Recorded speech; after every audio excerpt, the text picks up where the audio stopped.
Good evening and thanks for joining us. I'm Guy Atchley. And I'm Stella Inger. Name-calling, spitting, and punching. That is just some of the abuse Sun Tran bus drivers face on the job. The stabbing of a Sun Tran driver in November prompted 9 on Your Side to investigate what is being done to improve safety for drivers and passengers. 9 on Your Side Justin Shecker first reported on the assault at the Laos Center in November.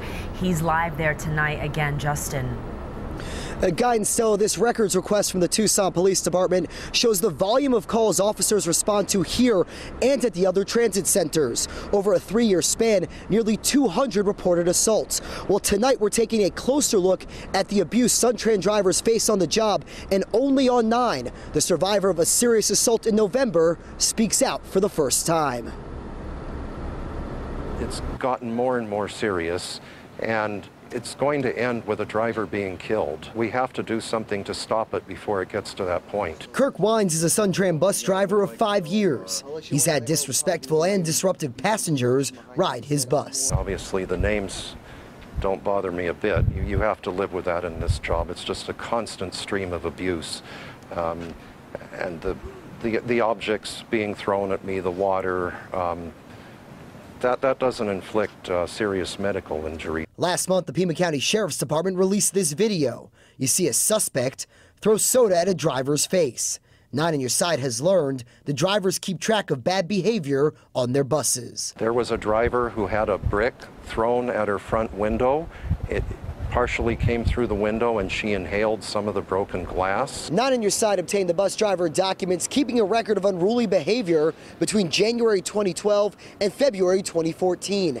In that time frame, 8 passengers spit on drivers, and there were 18 other assaults. They include hair pulling, punching, more drink throwing, and a passenger who slapped a driver across the face because he was 5 minutes late. A year ago in Washington State, you hit me in the face, we will fight to the death. A driver's worst fear was realized. Bus surveillance cameras captured this brutal beatdown.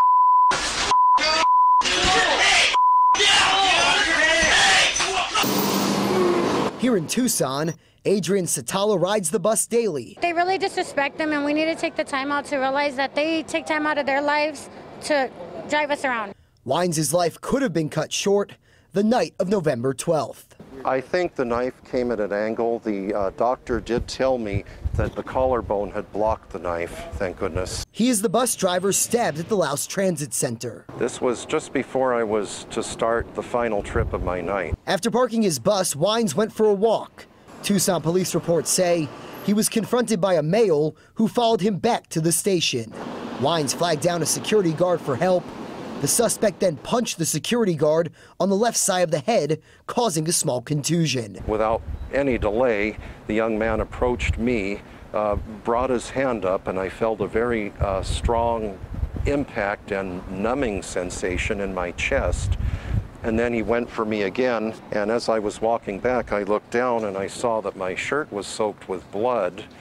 And I realized that I had perhaps been injured more seriously than I thought. Wines' wounds weren't life-threatening, and he returned to his job a few weeks later. Our highest priority is the safety of not only the drivers, but our passengers. Sun Tran General Manager Kate Riley says before the stabbing, her team, the bus drivers union, and Tucson police were planning to beef up bus security. 2 off-duty in-uniform TPD officers have started randomly riding high-risk routes. As for changes at the Laos and other transit centers, we've seen an increased visibility of police officers at the centers that has been commented on by both drivers and customers. I think it's had a very positive effect. Satala thinks Sun Tran needs to take it a step further. They shouldn't allow the passengers that are intoxicated, and you can see it and smell it, not on the bus. 9 on Your Side asked Riley whether Sun Tran would consider banning troublesome passengers. We'll be meeting with the city to see what position they would like us to take on that.